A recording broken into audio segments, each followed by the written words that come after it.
Hello, fellow peasants. Tonight I'll be reviewing 1986's Big Trouble in Little China.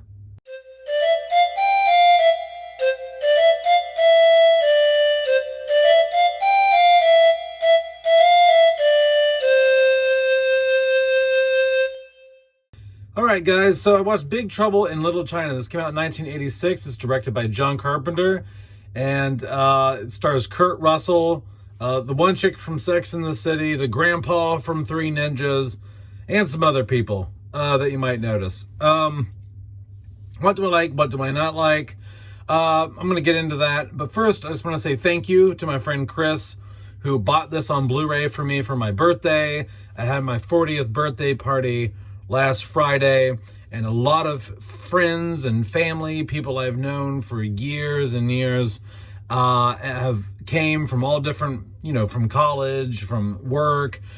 Tons of people I know showed up for my birthday party on Friday. It was a surprise, and it was a fantastic 40th birthday party. So I want to thank everybody who watches the channel, who came to that party.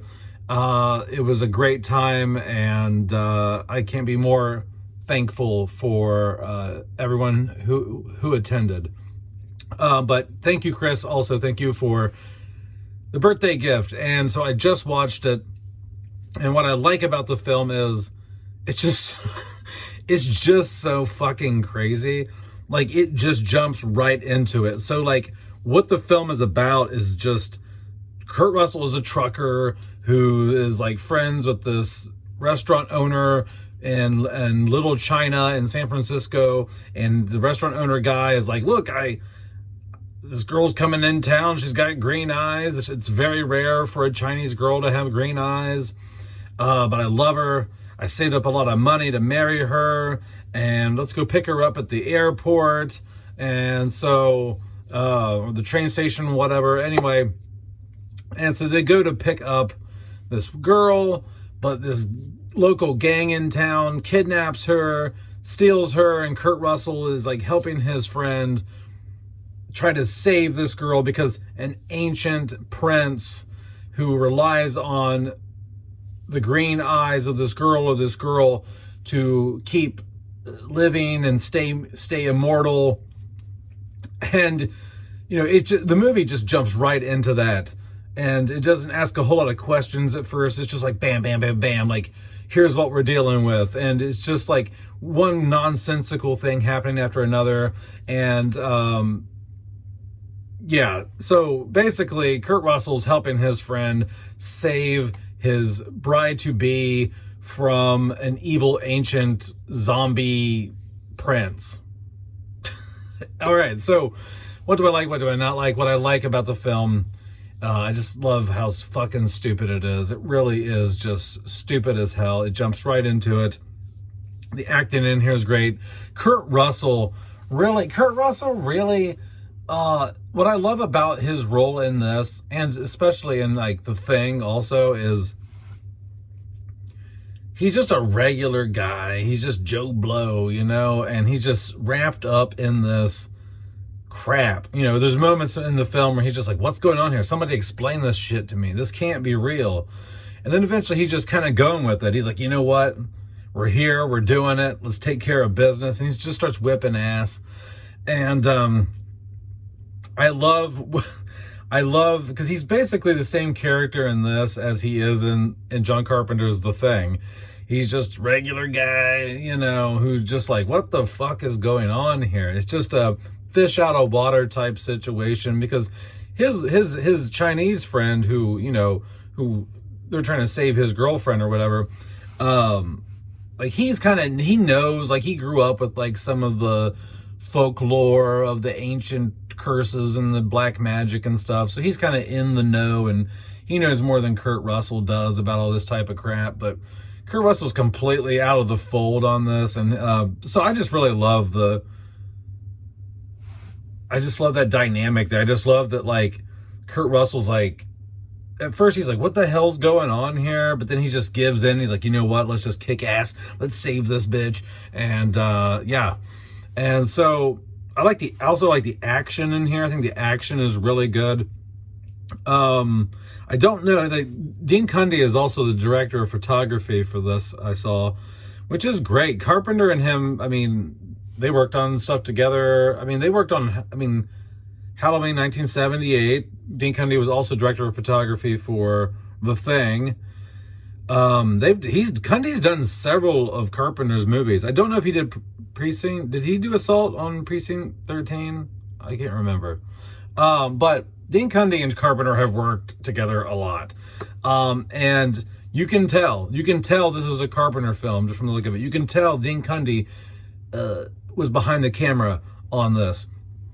The level of just absurdity and stupidity in this was what was kind of shocking, that it was a Carpenter film from a tonal standpoint. It's a little goofier than I would expect a Carpenter film to be.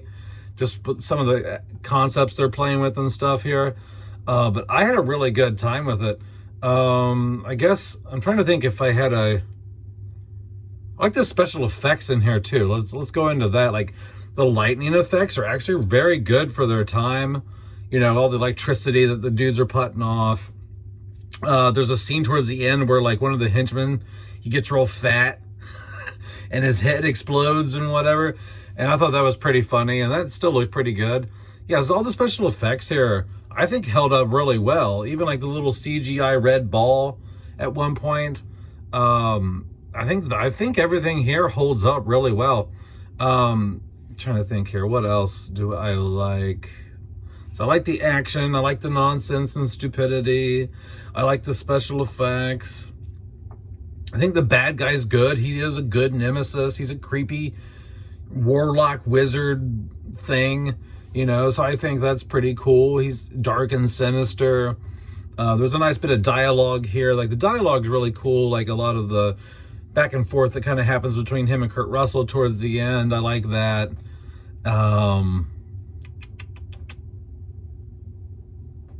Let's see, what would I not like about this? I had no expectations. I knew nothing about this film before I watched it. Like I knew nothing about it, what it was about. I literally just knew it was like a Kurt Russell film directed by John Carpenter.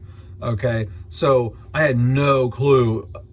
I hadn't even read a synopsis before tonight. So I had.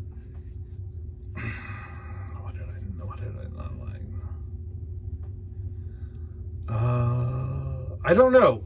As of right now, I mean, there were a few moments where they probably could have cut out some downtime maybe, but for the most part, the pacing is good. I mean, like, you maybe could shave 5 to 7 minutes off of here to make it just a little bit tighter. If I wanted to be really picky, maybe set-wise, I know a lot of this takes place underground, underneath the city. But I think in terms of actual location and shit, I think that they could have done better emulating the steep hills and actual geography of San Francisco. San Francisco has really steep hills. It's not as flat as what a lot of the streets look like in this film. But I can't complain. It was just a dumb, fun time. Great cinematography, great directing.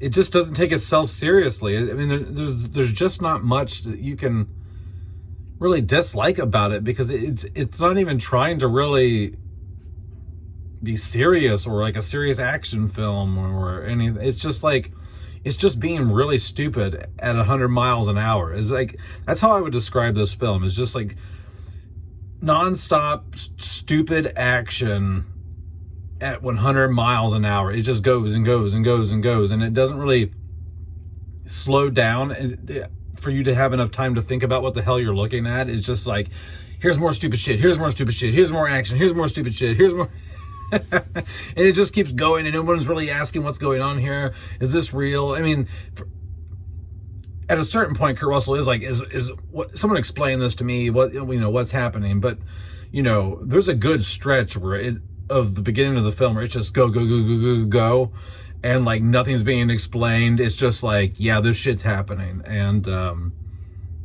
I really dug it. I really dug it. So once again, thank you, Chris, for the film.